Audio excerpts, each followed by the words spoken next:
என் இனிய அன்பு உள்ளங்களே, உங்கள் அனைவருக்கும் என் அன்பான வணக்கம். மாவீரனின் விசித்திர பாவை நாவல் பகுதி 21. வாங்க தொடர்ந்து கதையை கேட்கலாம். ஆரண்யா தனுஷ் கோழையாக ஓடி ஒளிந்து விட்டான் என்று கூறும்போதுதான் தனுஷின் வீட்டார் உட்பட அனைவரும் தனுஷ் தங்களோடு இல்லை என்பதை அறிகிறார்கள்.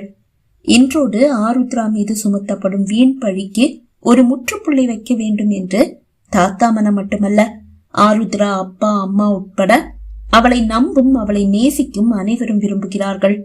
அதே போன்றுதான் அவளை சந்தேகிக்கும் ஊர் மக்களில் சிலரும் இன்றோடு அனைத்து சந்தேகங்களும் முடிவுக்கு வர வேண்டும் என்று நினைக்கிறார்கள். தனுஷின் வீட்டாரும் தங்கள் வீட்டிற்கு வரும் தங்கள் மருமகள் நல்லவள் என்று ஊரை ஏற்றுக்கொள்ள வேண்டும் என்று விரும்புகிறார்கள். அவள் உடலில் இருக்கும் காயங்களுக்கு நல்ல ஒரு மருத்துவரை காண்பித்து மருத்துவம் பார்த்தால் அவள் குணமாகி விடுவாள் என்ற நம்பிக்கையும் அவர்களுக்கு இருக்கிறது. இதற்கிடையில் தனுஷ் ஏன் ஒரு கோழையாக ஓடி ஒளிகிறான்? ஆருத்ரா தப்பான வழியில் செல்லும் பெண் என்றால் அவளை தனுஷ் கைவிட்டே ஆக வேண்டும். அதற்கு அவள் நல்லவள் அல்லது தப்பானவள் என்று நிரூபிக்கப்படும் போது அவன் அருகில் இருக்கத்தானே வேண்டும். தனுஷ், நீ எங்க இருக்க? தனுஷின் அப்பா குரல் கொடுக்க தனுஷுக்கு வேறு வழி இல்லை என்று புரிந்தது. ஓவியத்தை படுக்கையில் வைத்தவன், உன்னை உன் கூட இருந்து காப்பாத்த மட்டும் இல்ல ஆருத்ரா, உன்னை நான் உயிரா நேசிக்கிறதாலையும் தான் கல்யாணம் செஞ்சுக்கிட்டேன். இன்னைக்கு என் கண் முன்னாடி உனக்கு ஒரு அநியாயம் நடக்குதுன்னா அதை பார்த்துட்டு நான் சும்மா எல்லாம் இருக்க மாட்டேன். உன்னை எப்படி காப்பாற்றணும்னு எனக்கு தெரியும், தைரியமாயிரு என்று கூறிவிட்டு தான் வெளியே வந்தான். ஒரு ஏளன சிரிப்பு ஆரண்யா இதழில் தவழ்கிறது. அதை அலட்சியப்படுத்திவிட்டு ஆரண்யா முன் வந்து நின்ற தனுஷ், கோழைன்னு நீ யார சொன்ன ஆரண்யா என்று கேட்டான். உங்களைத்தான் தனுஷ், இன்னும் கொஞ்ச நேரத்துல கோழை யாருன்னு எல்லாருக்கும் தெரிஞ்சிடும் என்று கூறியவன், ஆருத்ரா சூனியக்காரின்னு நிரூபிக்க போறதா சொன்னியே, அத முதல்ல செய் என்றான். சிரித்தவள், இந்த தடவை அவளை எந்த சக்தியும் காப்பாத்தாத தனுஷ், அவ கழுத்துல நீங்க தாலி கட்டும் போதே என் மேல சந்தேகம் வந்துடுச்சுன்னு தானே அர்த்தம். இனி என்னுடைய ஆட்டம் ஆரம்பம், அதை யாராலையும் தடுக்க முடியாது. தள்ளி நின்னு வேடிக்கை மட்டும் பாருங்க. நீங்க ஆருத்ரா கழுத்துல தாலி கட்டுனது கூட எனக்கு சாதகமா தான் அமைஞ்சிருக்கு. அது இன்னும் கொஞ்ச நேரத்துல உங்களுக்கே புரியும். உங்களை நான் என்னுடைய தேவைக்கு பயன்படுத்திக்க அது எனக்கு உதவியாவும் இருக்கும். குரலை தாழ்த்தி கூறிய ஆரண்யா, எல்லாரும் இதோ இங்க நிக்கிற இந்த சூனியக்காரி ஆருத்ராவா அடிச்சு விரட்ட தயாராகுங்க. இவளுக்காக பறிஞ்சு பேசி இவ கழுத்துல தாலியையே கட்டின இந்த தனுஷ் முதல்ல அவ கழுத்துல கட்டின தாலிய அறுத்து கோயில் உண்டியல்ல போட்டு தான் செஞ்ச தப்புக்கு பரிகாரம் செய்யணும். அதுக்கப்புறமா ஊர் மக்கள் ஊர் நன்மைக்காக கையில கிடைக்கிறது எதுவா இருந்தாலும் அதை எடுத்து இவளை அடிச்சு விரட்டி அடிக்கணும். அது உங்க பொறுப்பு. இந்த ஊரை காப்பாத்த நீங்க செய்கிற நல்ல காரியம் அது என்று கூறியவள் ஆருத்ராவை பார்த்தாள். அவள் முகத்தில் ஒரு பீதி. அதை கண்டு அவள் மனம் குத்தாட்டம் போட்டது. உன்னுடைய முகத்தை இந்த ஊருக்கு காட்டு, ஆணையிடுவது போல் ஆரண்யா கூறினாள்.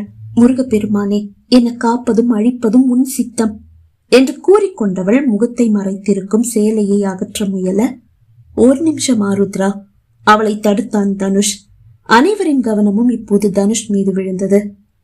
என்னுடைய மனைவி மேல ஒரு வீண் பழி விழுந்திருக்கு. இதுக்கு முன்னாடி கூட எத்தனையோ தடவை ஆருத்ரா மேல இப்படி வீண் பழிகள் விழுந்திருக்கு.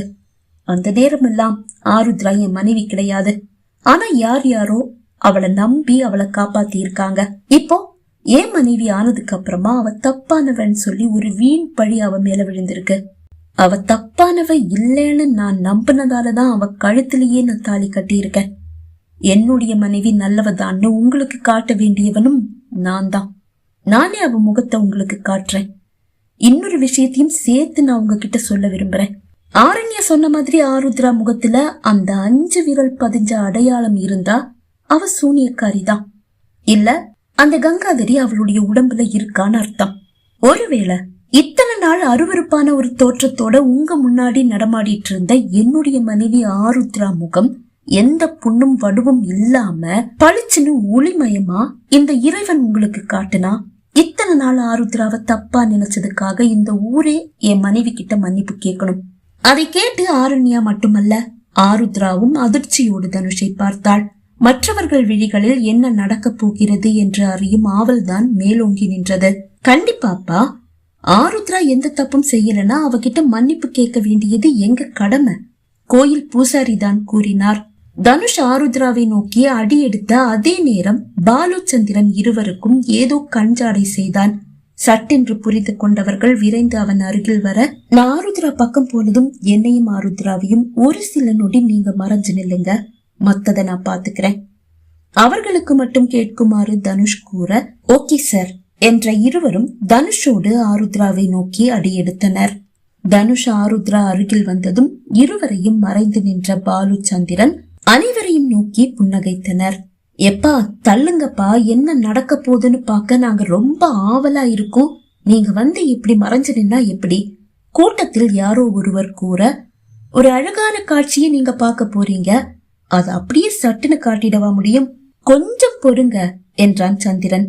இதற்கிடையில் ஆருத்ராவை நெருங்கி இருந்த தனுஷ் அவளது முகத்தை மறைத்திருக்கும் சேலையை மெதுவாக அகற்றி அதே வேகத்தில் அவளை ஆறத் தழுவி ஆசையாய் காதலாய் அவள் கன்னத்தில் அழுத்தி முத்தமிட்டான். இதை ஆருத்ரா எதிர்பார்க்கவில்லை. ஆருத்ரா அருகில் நிற்கும் தனுஷின் வீட்டாரும் அவள் வீட்டாரும் மட்டும்தான் அந்த காட்சியை கண்டனர். அவனது 5 விரல்களும் பதிந்த கன்னத்தில் தான் முதல் முத்தத்தை பதித்தான் தனுஷ். நான் உன்னை உயிரா நேசிக்கிறேன் ஆருத்ரா என்று கூறியவன் மறு கன்னத்திலும் முத்தமிட்டான். திகைத்து நின்ற ஆருத்ரா முகத்தை ஆசையாய் அவன் ஒரு தென்றல் போல் வருட அவளது காயங்கள் காணாமல் போனது. உன்னை கூட இருந்து காப்பாத்த மட்டுமில்ல ஆருத்ரா, உன்னை உயிரா நேசிக்கிறதாலதான் உன் கழுத்துல தாலி கட்டினேன் என்று கூறியபடியே அவளது முகத்தை மறைத்திருக்கும் சேலையை முழுமையாக அவன் அகற்றினான். அவளது முகம் பளிச்சென்று ஒரு சூரியன் போன்று பிரகாசித்தது. அதில் ஒரு தெய்வீக கலையையும் பாலு சந்திரன் இருவரும் கண்டனர். சட்டென்று இருவரும் விலகி நிற்க அவளது அந்த அப்பழுக்கற்ற முகத்தையும் அழகையும் பார்த்து ஊரே வாய்ப்பிழந்து நின்று நொடியது. முன்பு ஆருத்ராவை இந்த ஊர் பார்த்திருக்கிறது. ஆனால் இன்று இதோ அந்த அழகை அவளை மிஞ்சி நிற்கிறாள். அந்த அழகை விட பல மடங்கு அழகை அவள் முகம் தாங்கி நிற்கிறது. ஆருத்ரா கரத்தை காதலோடு பற்றி இருக்கிறான் தனுஷ். இந்த தெய்வீக பெண்ணையா இத்தனை நாள் தவறாக நினைத்தோம் என்று ஊரே குற்ற உணர்ச்சியில் தலை குனிந்தது. எந்த தயக்கமும் இன்றி எங்களை மன்னிச்சிடுமா என்று ஒரே குரலில் ஊரே கூற, செய்வதறியாது திகைத்து நின்ற ஆரண்யா தன்னை காத்து கொள்ள வழி தேடினாள். சட்டென்று விழிகளில் கண்ணீரை வரவழைத்துக் கொண்டவள் ஆருத்ரா முன் வந்து நின்றாள். என்னையும் மன்னிச்சிடு ஆருத்ரா, உன்னுடைய உயிர் தோழியா இருந்தும் நானும் உன்னை தப்பாவே நினைச்சிட்டேன். ஆனா அந்த கடவுள் நீ சூனியக்காரி இல்லன்னு எனக்கும் சேர்த்து புரிய வைக்கதான் என்ன வச்சே இந்த நாடகத்தை அரங்கேற்றி இருக்கான். ஆனாலும் நான் உன்கிட்ட மன்னிப்பு கேட்க வேண்டிய நிலைமையில இருக்கேன். நீ நல்லவன்னு எனக்கும் இப்பதான் புரியுது. உன்னுடைய உருவில இங்க வேற யாரோ நடமாடி உன்னை தப்பான ஒரு பொண்ணா இத்தனை நாள் ஊருக்கே காட்டியிருக்காங்க. அவங்கள இனி சும்மா விடக்கூடாது. இந்த ஊரே சேர்ந்து உன்ன மாதிரி நடமாடிட்டு இருக்கிற அந்த தீய சக்திய கண்டுபிடிக்க போகுது. கண்டுபிடிச்சா அப்படியே அந்த தீய சக்தியை விட்டுடக்கூடாது, அதை அடிச்சு விரட்டி அடிக்கணும் என்று கூறி தன் மீது யாருக்கும் எந்த சந்தேகமும் வராதபடி பார்த்து கொண்டாள் ஆரண்யா. ஆனால் ஆரண்யா பதுங்கி பாயும் இனம் என்று தனுஷ் அறியாமல் இருப்பானா என்ன? ஆருத்ராவின் இந்த அழகு அது நிரந்தரம் அல்ல என்று அவனும் அறிவான். அவள் முகம் மீண்டும் பழைய நிலைக்கு திரும்பிவிட்டால் ஊர் மக்களின் சந்தேக பார்வை மீண்டும் ஆருத்ரா மீது திரும்ப நேரமாகாது. திரும்பவில்லை என்றால் கூட ஆரண்யா திருப்பி விடுவாள் அல்லவா? அதை தடுக்க நினைத்த தனுஷ் இன்னும் ஒரு விஷயத்த உங்களுக்கு சொல்லிக்கிறேன். ஆருத்ரா தீய சக்திக்கு துணை போகலன்னு உங்களுக்கு புரிய வைக்கதான் அந்த கடவுள் இப்போ துணை செஞ்சிருக்காரு. ஆனா உங்கள மாதிரியே ஆருத்ராவை தப்பா நினைச்ச ஒரு துறவி கொடுத்த சாபம் இது. அதுல இருந்து ஆருத்ராவுக்கு இன்னும் விடுதலை கிடைக்கல. விடுதலை கிடைச்சாதான் நிரந்தரமா ஆருத்ரா அவளுடைய பழைய உருவுக்கு திரும்ப முடியும். கூடிய சீக்கிரமே அவளுக்கு அந்த சாபத்திலிருந்து விடுதலை கிடைக்கும். அதுக்காக என்ன செய்யணுமோ அதை நான் செய்வேன். அவளுக்கு சாபத்திலிருந்து விடுதலை கிடைக்கிறதுக்காக நீங்களும் கடவுள் கிட்ட வேண்டிக்கங்க என்று கூறினான். ஏனோ ஆரண்யாவுக்கு கோபம் தலைக்கேறியது. அவள் நகர்த்த நினைக்கும் ஒவ்வொரு காய்களையும் எவ்வளவு சுலபமாக வெட்டி சாய்க்கிறான் தனுஷ். இவனை எப்படி தடுப்பது என்று அவள் யோசித்தாள். தம்பி, ஊர் முன்னாடி ஆருத்ரா தீய சக்திக்கு துணை போகலன்னு நிரூபிக்கப்பட்ட பிறகும் அவளை நாங்க சந்தேகப்படுவோமா? ஆருத்ரா சாபத்திலிருந்து விடுதலை பெற கண்டிப்பா கடவுள் கிட்ட வேண்டிக்கிறோம் என்று கூறிய கோவில் பூசாரி, சரி வாங்க நாம போய் நம்ம வேலையை பார்க்கலாம் என்று கூறி அனைவரையும் கலைத்து விட்டு ஆரண்யா அருகில் வந்தார். இந்த ஆருத்ராவை சும்மா விடவே கூடாதுமா. ஏதோ சூழ்ச்சி பண்ணி அவன் நல்லவன்னு ஊரை நம்ப வச்சுட்டா. நானும் நம்புற மாதிரி நடிக்கிறேன். ஆனா என்னுடைய மனசுல எரிஞ்சிட்டு இருக்கிற தீ இப்பவும் அப்படியே எரிஞ்சிட்டு தான் இருக்கு. அது அணையணும்னா என்னுடைய மக பேச்சுக்கு நீதி கிடைக்கணும். என் கண் முன்னாடி என் பேச்சிய இந்த ஆருத்ரா இழுத்துட்டு போனா. அப்படி இருந்தும் ஏதோ சூழ்ச்சி பண்ணி இன்னைக்கு நல்லவன்னு ஊர் முன்னாடி பேர் எடுத்துட்டா. இவளை யார் சும்மா விட்டாலும் நான் சும்மா விட மாட்டேன் என்று கூற, அதுதானே பார்த்தேன். என்னடா உங்க கண் முன்னாடியே உங்க பொண்ண ஆருத்ரா இழுத்துட்டு போய் உங்களுக்கு புத்தி வரலையான்னு நினைச்சேன். பரவாயில்ல, ரொம்ப நல்லாவே நடிக்கிறீங்க. உங்க பொண்ணு பேச்சுக்கு கண்டிப்பா நீதி நியாயம் எல்லாமே கிடைக்கும். அதுக்கு நான் உங்களுக்கு உதவுறேன். இன்னைக்கு இரவு நான் உங்களை தனியா சந்திக்க வரேன். எனக்காக காத்துட்டு இருங்க என்று கூறிவிட்டு சென்றாள் ஆரண்யா. பகுதி 21 நிறைவடைந்தது. பகுதி 22 உங்களை சந்திக்கும் வரை விடைபெறுகிறேன். நன்றி, வணக்கம்.